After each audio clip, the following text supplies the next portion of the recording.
ایک صلوات پڑھیں باوجہ بلند اعوذ باللہ من الشیطان اللعین الرجیم بسم اللہ الرحمن الرحیم الحمدللہ الذی ہدانا لہذا وما کننا لنہتدی لولا ان ہدانا اللہ لقد جاءت رسل ربنا بالحق الصلاة والسلام علی سیدنا و نبینا و شفیعنا و مولانا و مولا الثقلین جد الحسن والحسین ابی القاسم محمد وعلی اہل بیتہ الطیبین الطاہرین المعصومین المظلومین المنتخبین المنتجبین الذین اذہب اللہ عنہم الرجس وطہرہم تطہیرا وَلَعْنَةُ اللَّهِ عَلَىٰ أَعْدَائِهِمْ وَقَتْلَتِهِمْ وَغَاصِبِي حُقُوقِهِمْ وَمُنْكِرِي فَضَائِلِهِمْ وَمَصَائِبِهِمْ أَجْمَعِينَ من الآن إلى يوم الدين أما بعد فقد قال الله سبحانه تبارك وتعالى في كتابه المجيد وفرقانه الحميد وقوله الحق بسم الله الرحمن الرحيم لقد كان لكم في رسول الله أسوة حسنة صلوات محمد حضرات، یہ جشن مسرت ہے، محفل فضائل ہے، بزم مقاصدہ ہے۔ ہم سال بھر ذکر اہل بیت کے حوالے سے مجالس اور محافل میں خدمت دین انجام دیتے رہتے ہیں۔ یہ بھی ایک حقیقت ہے کہ پورے سال جو ذکر اہل بیت کا سلسلہ کسی نہ کسی عنوان سے جاری و ساری رہتا ہے، ان میں مجالس کی تعداد بہت زیادہ ہوتی ہے اور اس کے مقابلے پر محافل کی یا مقاصدوں کی تعداد کم ہوتی ہے۔ مجالس میں اکثر شعراء کرام ذاکرین سے پہلے پیشخوانی کا فریضہ ادا کرتے ہیں، اور نہ صرف یہ کہ مصاب ہوتے ہیں اور دوسروں کو بھی مصاب ہونے کا موقع دیتے ہیں، بلکہ ذاکرین کے لیے ایک ماحول بھی تیار کرتے ہیں۔ میں سمجھتا ہوں کہ اتنی مجالس میں جو احسان شعراء ذاکرین پر کرتے ہیں، وہ احسان اتارنے کا موقع ملتا ہے خطبہ کو، ذاکرین کو محافل میں۔ ایک صلوات پڑھ کر محمد وآلہ یا پھر یوں سمجھ لیا جائے کہ احسان اتارنا کیا بلکہ شکریہ ادا کرنے کا موقع ملتا ہے کہ تقریر ہو جائے، لوگ جمع ہو جائیں، اور ظاہر سی بات ہے کہ ہم اچھی طرح جانتے ہیں کہ مومنین جو تشریف لاتے ہیں وہ شعراء کو سننے کے لیے تشریف لاتے ہیں، اور ماشاءاللہ بہترین بیرونی شعراء کرام بھی تشریف لائے ہیں، اور منتخب مقامی شعراء کرام بھی بارگاہ سرکار سید الشہداء میں منظوم نذرانہ عقیدت پیش فرمائیں۔ آپ حضرات سے گزارش ہے کہ نہ صرف یہ کہ شعراء کو سماعت فرمائیں، بلکہ جو ہمارا شعار رہا ہے کہ جب ذکر اہل بیت ہوتا ہے تو ہم خاموش بیٹھ کے نہیں سنتے، اس لیے کہ ہم ان لوگوں کو ماننے والے نہیں ہیں جو دعوت ذوالعشیرہ میں یا جنگ خندق کے موقع پر نبی کے سامنے ایسے خاموش بیٹھے تھے جیسے سروں پر طائر بیٹھے ہوئے ہیں۔ ایک صلوات بہرحال چند باتیں آپ کی خدمت میں عرض کروں. دیکھیں، سب سے پہلی بات یہ ہے کہ یہ جشن ہے اور جشن مسرت عنوان ہے جشن فاتح کربلا. لیکن میں آپ کی خدمت میں عرض کروں کہ جشن تو سال میں کسی دن بھی کسی امام سے منسوب منعقد کیا جا سکتا ہے، لیکن آج کی رات اس جشن میں ایک خصوصیت ہے، اس لیے کہ یہ شب ہے آمد سرکار سید الشہداء کی. آج سے تقریباً 25-26 سال پہلے جب اس جشن کی بنیاد رکھی گئی تو ارادہ یہی تھا کہ 3 شعبان کو یہ جشن ہو، لیکن کیونکہ باہر سے شعراء کرام کو بھی تشریف لانا ہوتا ہے، لہٰذا ایک اہتمام یہ کیا گیا اور ایک اصول یہ بنایا گیا کہ 29 کی رویت کے حساب سے یہ جشن ہوگا. اس سے سب سے بڑا فائدہ یہی ہے کہ اگر 29 کی رویت ہو جائے تو عین 3 شعبان کو یہ جشن ہوتا ہے، اور اگر 29 کی رویت نہ ہو، 30 کی رویت ہو، تو شب آمد یعنی شب ولادت امام حسین علیہ السلام ہر سال یہ جشن منعقد ہوتا ہے. یعنی یہ بالکل سیف سائیڈ ہے، ہر طرح سے مناسبت حاصل ہوتی ہے. آپ حضرات تشریف لاتے ہیں، یہ خوش ہونے کی رات ہے، مسکرانے کی رات ہے، صلوات پڑھنے کی رات ہے. دیکھیں قبلہ، یہ محفل میلاد بھی ہے. میں آپ کی خدمت میں عرض کروں کہ یوں تو تمام مسلمان، یا یوں کہا جائے کہ اکثر مسلمان کسی نہ کسی عنوان سے میلاد منعقد کرتے ہیں، لیکن لوگ جو میلاد منعقد کرتے ہیں وہ میلاد صرف اور صرف پیغمبر اسلام حضرت احمد مجتبیٰ محمد مصطفیٰ صلی اللہ علیہ وآلہ وسلم کی آمد کے سلسلے میں، ان کی ولادت کے سلسلے میں منعقد کیا جاتا ہے. میلاد میں نثر میں بھی گفتگو ہوتی ہے، نظم میں بھی گفتگو ہوتی ہے، دونوں طرح سے پیغمبر اسلام کی آمد کا ذکر کیا جاتا ہے. آپ کو پتہ ہے عزیزوں کہ میلاد میں اور دیگر کسی بھی طرح کے جشن میں کیا فرق ہوتا ہے؟ اگر کوئی اور جشن ہو تو اس میں جس سے متعلق وہ جشن ہے اس کا تذکرہ کیا جاتا ہے، لیکن جب جشن کے ساتھ میلاد کا لفظ جڑ جاتا ہے تو پھر اس میں ضرورت اس بات کی ہوتی ہے کہ جس کے میلاد کے سلسلے میں جشن کیا جا رہا ہے اس کے دنیا میں آتے وقت، یعنی جب وہ دنیا میں تشریف لایا، جب اس کی ولادت ہوئی، جب اس کی کائنات پہ آمد ہوئی، اس وقت اس کے جو فضائل و کمالات سامنے آئے ان کو بیان کرنا بیان میلاد کہلاتا ہے.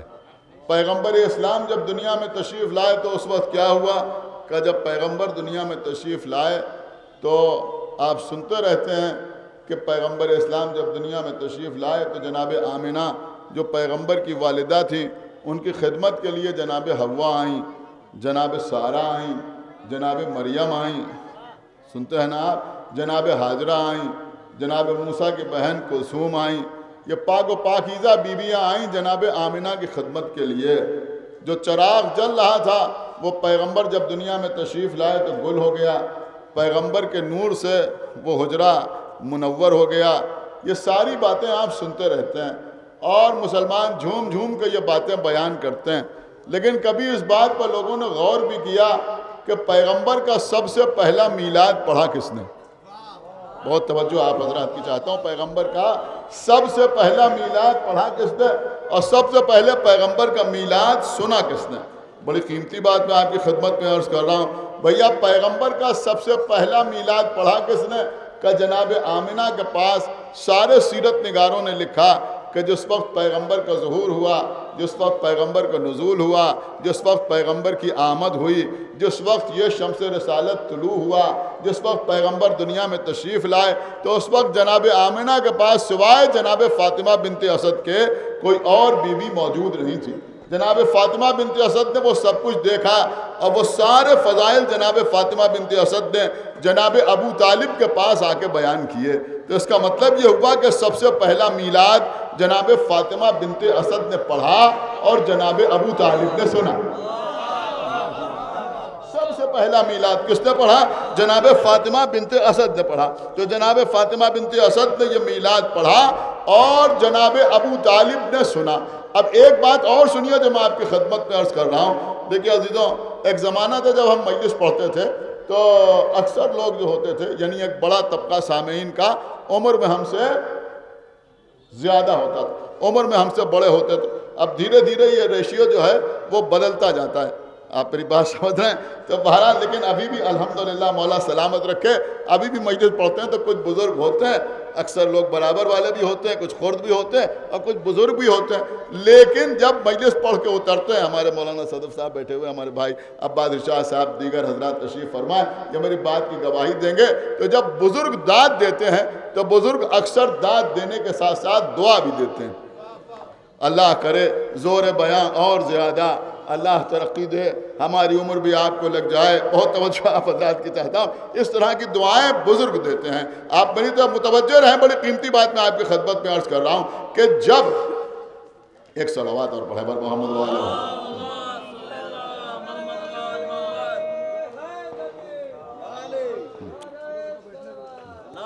سنیے قبلہ کہ جب جناب فاطمہ بنت اسد نے جناب ابو طالب کے پاس آ کر پیغمبر کی ولادت کے حالات بیان کیے. اچھا صاحب سنیے گا، جب میں عرض کرنا حالت ولادت کے حالات بیان کیے یا یوں کہا جائے کہ میلاد پڑھا، تو جناب ابو طالب نے نہ صرف یہ کہ داد دی بلکہ میلاد پڑھنے والی کو دعا بھی دی. اب وہ دعا کیا تھی؟ کیا سن رہا ہے آپ؟ وہ دعا کیا تھی؟ بہت توجہ آپ حضرات کی چاہتا ہوں. وہ دعا کیا تھی؟ کہ وہ دعا یہ تھی کہ آج سے 30 سال کے بعد اللہ آپ کو بھی ایسا ہی بیٹا عطا کرے. دیکھیں یہاں شعراء بیٹھے ہوئے ہیں، خدا انہیں سلامت رکھے.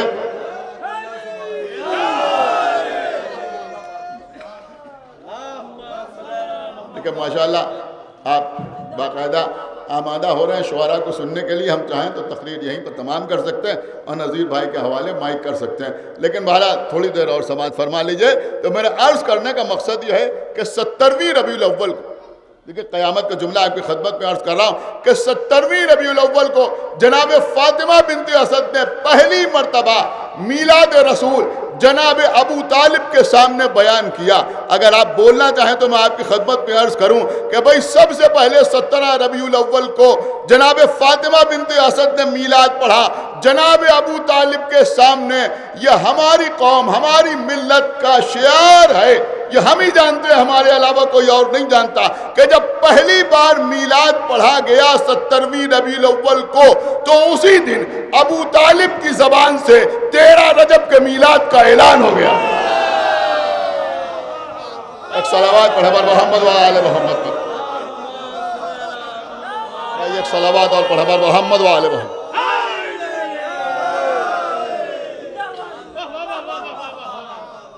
بھائی ایک صلوات اور پڑھ دے بر محمد وآل محمد. تو قبلہ ہمارے یہاں تو سلسلہ در سلسلہ واقعات ہمارے سامنے ہیں، لہذا یہاں یہ میلاد کا سلسلہ تمام ہی نہیں ہوتا. ہمارے یہاں میلاد صرف ربیع الاول میں تمام نہیں ہو جاتا. آپ غور کر رہے ہیں، ربیع الاول کے بعد رجب میں میلاد ہو رہا ہے، رجب کے بعد شعبان میں میلاد ہو رہا ہے، شعبان کے بعد رمضان میں میلاد ہو رہا ہے. اس لیے کہ جب بھی کوئی معصوم آتا ہے، آپ میری بات سمجھے، جب بھی کوئی معصوم آتا ہے، اب اسے کیا کیا جائے کہ جب میلاد ہوتا ہے تو عام طور پہ لوگ اسوہ رسول بیان کرتے ہیں. جو میں نے آیت آپ کے سامنے پیش کی یہ سورہ احزاب کی آیت ہے. یہ سورہ احزاب وہ سورہ ہے کہ جس پہ اللہ نے آیہ تطہیر کو نازل فرمایا. سمجھ رہے ہیں؟ اسی سورہ میں خداوند عالم ارشاد فرما رہا ہے کہ ہم نے رسول اللہ میں اسوہ حسنہ کو قرار دیا، یعنی رسول اللہ کے عمل کو بہترین نمونہ عمل قرار دیا. آپ غور کر رہے ہیں؟ اب پیغمبر کا جب اسوہ بیان ہوتا ہے، اسوہ رسول بیان ہوتا ہے، اسوہ حسنہ بیان ہوتا ہے، تو عام طور پہ اس پہ بیان کیا ہوتا ہے؟ کیا اس پہ بیان ہوتا ہے کہ پیغمبر سرما لگاتے تھے؟ کچھ غور کر رہے ہیں آپ؟ پیغمبر اپنے سر میں تیل لگاتے تھے.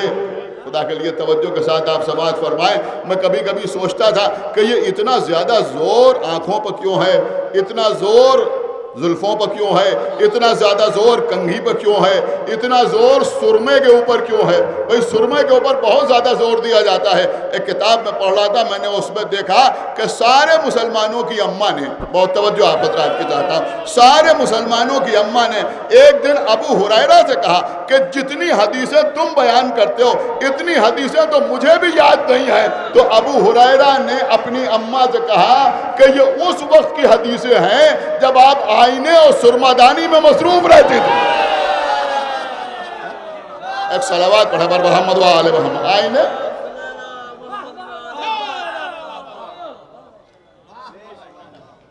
ایک صلوات اور پڑھے بر محمد و آل محمد۔ دیکھیں عزیزوں، یہ قسم خدا کی یہ صرف اور صرف خلوص ہے، یہ خدمت اہل بیت ہے۔ خداوند عالم ان کو سلامت رکھے، ان کے بچوں کو سلامت رکھے، ترقی عطا فرمائے۔ ہمارے بھائی، ہمارے عزیز، ہمارے دوست خطیب انقلاب مولانا عباس ارشاد نقوی صاحب خود پیچھے تک جا رہے ہیں اور لوگوں سے کہہ رہے ہیں آپ حضرات واقعی آگے آ جائیے۔ جو پیچھے بیٹھے ہوئے ہیں ان سے گزارش ہے کہ وہ آگے تشریف لائیں۔ ایک صلوات پڑھے بر محمد و آل محمد۔ اور الحمدللہ کیونکہ ہم ان معصومین کا اتباع کرتے ہیں کہ جو ذکر حسین ہوتا تھا تو وہاں بیٹھتے تھے جہاں عزادار اپنی نالینیں اٹھاتے، تو الحمدللہ کہ بہرحال اسی کا اتباع، اسی کی پیروی۔ تو بس چند باتیں آپ کی خدمت میں عرض کر کے میں بات کو تمام کر دوں کہ اسوہ حسنہ کے طور پر لوگوں کو یہی سب یاد رہتا ہے کہ پیغمبر اس رنگ کے کپڑے پہنتے تھے اور لنگی پہنتے تھے اور ٹوپی لگاتے تھے اور آنکھوں میں سرما لگاتے تھے اور زلفیں ایسی رکھتے تھے۔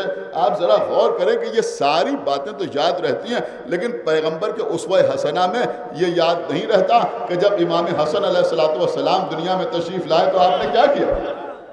یہ یاد نہیں رہتا کہ جب امام حسین علیہ السلام دنیا میں تشریف لائے تو اس وقت پیغمبر اسلام کا عمل کیا تھا۔ دیکھیں کسی نے بڑی اچھی بات کہی تھی کہ اب ہم کو دیکھ دیکھ کے جب ہم روز شہادت مناتے ہیں، مجلس کرتے ہیں، ماتم کرتے ہیں، عزا کرتے ہیں، تو بہت سے لوگوں کو اپنے اپنے مرحوم کے ایام یاد آنے لگتے ہیں۔ خدا جانے آپ نے سمجھا بات کو یا نہیں سمجھا، میں کیا عرض کر گیا۔ ایک صلوات پڑھے بر محمد و آل محمد۔ غور کیا آپ نے۔ اور اس کے بعد ہوتا ہے کہ بھئی آج ان کا یوم ہو رہا ہے، ان کا یوم ہو رہا ہے، ان کا آج وہ دنیا سے گئے تھے، آج وہ دنیا سے گئے تھے، آج وہ دنیا سے گئے تھے۔ آپ اللہ کا جتنا شکر ادا کریں اتنا کم ہے کہ ہر معاملے میں لوگ ہماری حرص کرتے ہیں۔ آپ غور نہیں کر رہے، میں کیا عرض کر رہا ہوں۔ ارے بھیا یہ تو تمہاری سمجھ میں آ گیا کہ 22 رجب کو فلاں صاحب نے دنیا کو چھوڑا تھا۔ کیا سن رہے ہیں آپ، میں کیا عرض کر رہا ہوں۔ اور 22 جمادی الثانی کو فلاں صاحب نے دنیا کو چھوڑا تھا، یہ تو تمہاری سمجھ میں آ گیا۔ اور ذی الحجہ کی فلاں تاریخ کو فلاں صاحب دنیا سے گئے تھے۔ کیا سن رہے ہیں آپ، 18ویں ذی الحجہ کو فلاں نے دنیا کو چھوڑا تھا۔ اب ہماری سمجھ میں نہیں آتا، وہ کہتے ہیں کہ صاحب جس دن ہمارے یہاں کوئی مرتا ہے اس دن آپ خوش ہونے لگتے ہیں، ہمیں یہ لگتا ہے کہ جس دن ہم خوش ہوتے ہیں اس دن تمہارے یہاں کسی کو موت آ جاتی ہے۔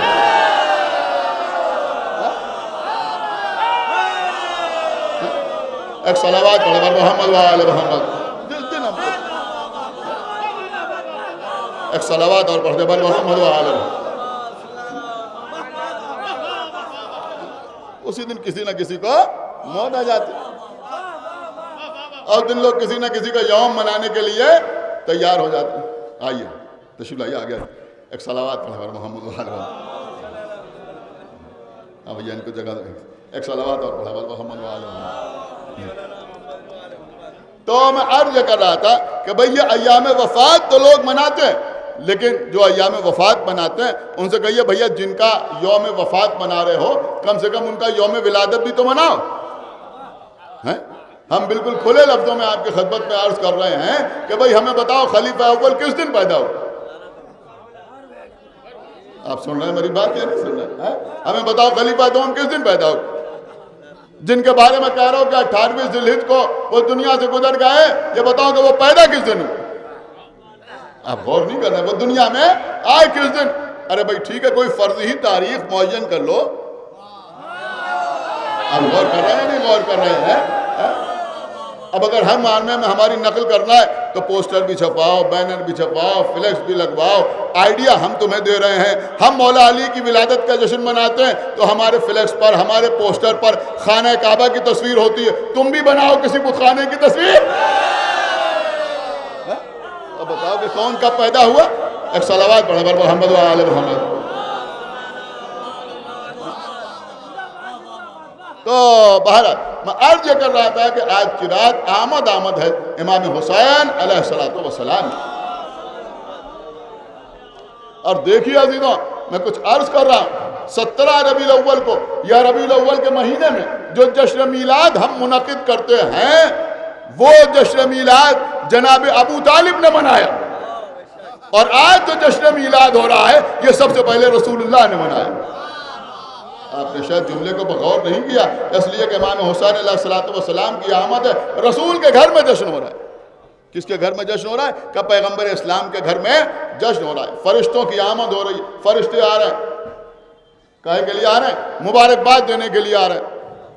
فطرس بھی آ رہا ہے۔ کون فطرس آ رہا ہے؟ کب وہ آ رہا ہے جسے اللہ نے سزا دی۔ آپ نے غور کیا؟ سزا یافتہ مجرم، سزا یافتہ مجرم۔ جب پہلی بار یہ جشن منعقد ہوا تھا تو میں نے اس کی تفصیلات عرض کی تھی، بہت تفصیل سے یہ پورا واقعہ عرض کیا تھا، بہت توجہ آپ حضرات کی چاہتا ہوں۔ ابھی تک پوری تقریر مجھے یاد ہے، میں وہی تقریر بھی آپ کے سامنے کر سکتا تھا۔ ایک صلوات پڑھے بر محمد و آل محمد۔ تو بہرحال عزیزوں، اس وقت کو ساری باتیں نہیں عرض کرنا ہے، تو فطرس آ رہا ہے۔ کون آ رہا ہے؟ کہ سزا یافتہ مجرم امام حسین کے گہوارے سے اپنے کو مس کرتا ہے تو اللہ بال و پر عطا کر دیتا ہے۔ لوگ کہتے ہیں کہ امام حسین علیہ السلام نے خطا معاف کر دی۔ شعراء یہاں بیٹھے ہوئے ہیں، ان کے لیے جملہ ہے، انشاءاللہ مومنین بھی سماعت فرمائیں گے۔ حسین نے خطا نہیں معاف کی، سزا معاف کی۔ خالی خطا نہیں معاف کی بلکہ امام حسین علیہ السلام نے سزا معاف کر دی۔ کس کی سزا معاف کی؟ کہ فطرس کی سزا معاف کی۔ تو اب سمجھ میں آیا کہ اگر کوئی حسین کی خوشی میں خوش ہوتا ہے تو اس کے گناہ بھی بخشے جاتے ہیں۔ سمجھنا؟ اس کے گناہ بخشے جاتے ہیں۔ بس میں نے بات کو تمام کیا۔ عزیزوں، یہ امام حسین علیہ السلام، دیکھیے عزیزوں، زیادہ تر جو آقا حسین کے فضائل بیان ہوتے ہیں وہ کربلا کے حوالے سے بیان ہوتے ہیں، لیکن عزیزوں کربلا سے پہلے بھی آقا حسین کے فضائل کم نہیں ہیں، یعنی کم واقعات نہیں ہیں، بہت ہیں۔ اب میں آپ کی خدمت میں عرض کروں کہ اگر بیان نہیں ہوتے تو وہاں کمالات کی کمی نہیں ہے، ہمارے توفیقات کی کمی ہے۔ میری بات سمجھیے، فضائل کم نہیں ہیں۔ امام حسین علیہ السلام، ایک صلوات اور پڑھے بر محمد والے۔ دیکھیں بس ایک بات آپ کی خدمت میں سب سے آخر میں بیان کر دوں اور تقریر کو تمام کر دوں کہ سرکار سید الشہداء ایک راستے سے چلے جا رہے ہیں۔ علامہ ابن شہر آشوب نے اپنی کتاب مناقب آل ابی طالب میں تحریر کیا ہے، سمجھ رہے ہیں؟ اور وہ کتاب انہی کے ادارے سے چھپی۔ آئیے تشریف لائیے رضا عباس صاحب، ایک صلوات پڑھے بر محمد والے، یعنی اس کا اردو ترجمہ ان کے ادارے سے چھپا ہے۔ ایک صلوات پڑھے بر محمد والے محمد۔